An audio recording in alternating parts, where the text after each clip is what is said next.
ኢትዮጵያ የዜጎቿን ሁለንተናዊ ሕይወት ለማሻሻል በትምህርት፣ በጤና፣ የኑሮ ውድነትን በማሻሻልና የቤት ልማት ዙሪያ ያሉ መሰረታዊ ፍላጎቶችን ለማሟላት ቅድሚያ በመስጠት በመስራት ላይ ትገኛለች።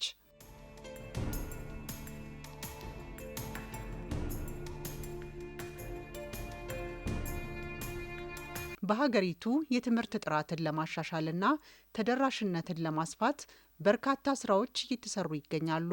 በተለይም የቅድመ መደበኛ ትምህርትን ማስፋፋት፣ የዲጂታል ትምህርት መሰረተ ልማቶችን ማሟላትና የትምህርት ቤት ምገባ ፕሮግራሞች የተማሪዎችን ተሳትፎና ውጤታማነት በከፍተኛ ደረጃ አሳድገዋል።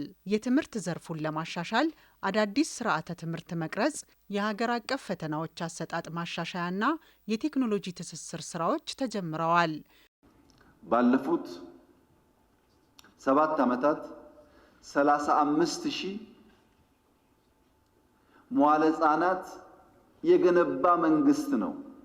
አንድ መንግስት አይደለም፣ 10 መንግስት ደምራችሁ አታገኙም። ይሄን ቁጥር ከመደመር መጽሐፍ ሽያጭና ከመሰል ግብአቶች ብቻ የፈርስት ሌዲ ኦፊስ 35 ሞዴል ሃይ ስኩልስ በሁሉ ክልል ሰርቷል። ኤሌመንተሪ እና ሃይ ስኩል በጣም በስፋት በብዙ ሺዎች ነው እየገነባን ያለን። ሞዴል ሃይ ስኩሎች የገነባናቸው ማደሪያ ብንጨምርበት ቦርዲንግ ስኩል መሆን ይችላሉ። በጣም በቆንጆ ስታንዳርድ እየተሰሩ ነው ያሉት። ባለፉት ዓመታት በጤናው ዘርፍ የሕክምና መሰረተ ልማቶችን በማስፋፋት ረገድ ትልቅ እመርታ አሳይቷል። የእናቶችና ሕፃናት ሞትን ከመቀነስ ጀምሮ በየደረጃው የሚገኙ የጤና ተቋማትን በዘመናዊ የሕክምና መሳሪያዎች የማደራጀት ስራ ተጠናክሮ ቀጥሏል። የማህበረሰብ አቀፍ የጤና መድን ስርዓት በሚሊዮን የሚቆጠሩ ዝቅተኛ ገቢ ያላቸውን ዜጎች ከፍተኛ የሕክምና ወጪ ታድጓል። የእናቶችና ሕፃናት ሞትን ለመቀነስ የተደረጉት ጥረቶችም አመርቂ ውጤቶችን አስመዝግበዋል። ዘንድሮ ለመድኃኒት ግዢ 7 ቢሊዮን ብር ነው መንግስት ያወጣው። በሀገር ውስጥ የነበረው የመድኃኒት ማምረት አቅም 4% ነበር። ወደ 44-45% አሳድገነዋል። በ44-45% የሚያክለው መድኃኒት እዚሁ ይመረታል።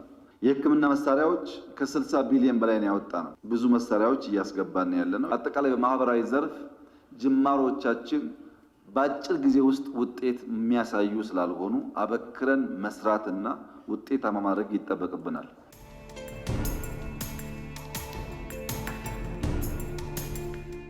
የኑሮ ውድነት በዜጎች የዕለት ተዕለት ሕይወት ላይ እያሳደረ ያለውን ጫና ለመቀነስ መንግስትና የግሉ ዘርፍ በመተባበር ውጤታማ ተግባራትን ለማከናወን የሚያስችሉ ስትራቴጂዎችን ቀርጸው በመተግበር ላይ ናቸው። የምርት አቅርቦትን ማሳደግ፣ የከተማ ግብርና፣ የሰንበት ገበያዎችን ማስፋፋትና የሸማቾች ህብረት ስራ ማህበራትን ማጠናከር በዋነኛነት እየተተገበሩ ካሉ ተግባራት መካከል ተጠቃሽ ናቸው።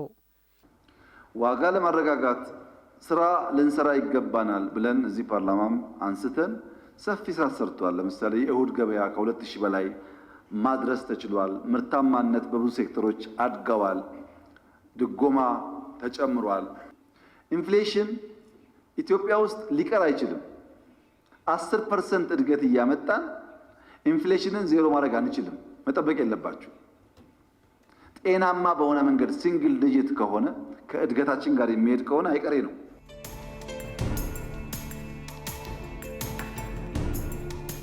መጠለያ ለሰው ልጆች ከሚያስፈልጉ መሰረታዊ ሰብአዊ መብቶች አንዱ ነው። ይህን የዜጎች መብት እውን ለማድረግም በመንግስትና በግሉ ዘርፍ እየተተገበሩ ያሉ የቤት ልማት ስራዎች የህብረተሰቡን የመኖሪያ ቤት ችግር በመፍታት በኩል ከፍተኛ አስተዋጽኦ በማበርከት ላይ ናቸው። ባለፉት 7 ዓመታት 1.2 ሚሊዮን ቤት ገንብተናል አክሮስ ዘ ካንትሪ። አሁን ግን አሻሽለን 1.5 ሚሊዮን ቤት አቅደናል። በዚህ 5 ዓመት ውስጥ ቢያንስ 1.5 ሚሊዮን ቤቶች እንገነባለን። በማን? በመንግስት፣ በግል፣ በመንግስትና በግል አጋርነት በተለያየ መንገድ። ለዚያም የሞርጌጅ ስርዓት እያበጀን ነው። ሰዎች ቤት መግዛት ካልቻሉ እንዴት መከራየት ይችላሉ?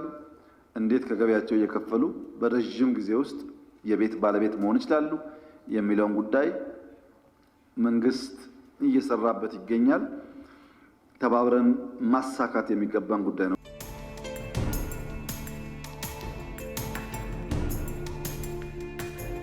ትምህርት፣ ጤና፣ የቤት ልማትና የኑሮ ሁኔታ የአንድ ማህበረሰብ ህልውና መሰረቶች ናቸው። በእነዚህ ዘርፎች የተጀመሩ የልማት ስራዎች ተጠናክረው ሲቀጥሉና ያሉትን ክፍተቶች በጋራ መሙላት ሲቻል የበለጸገችና ለዜጎቿ ምቹ የሆነች ሀገር መገንባት ይቻላል።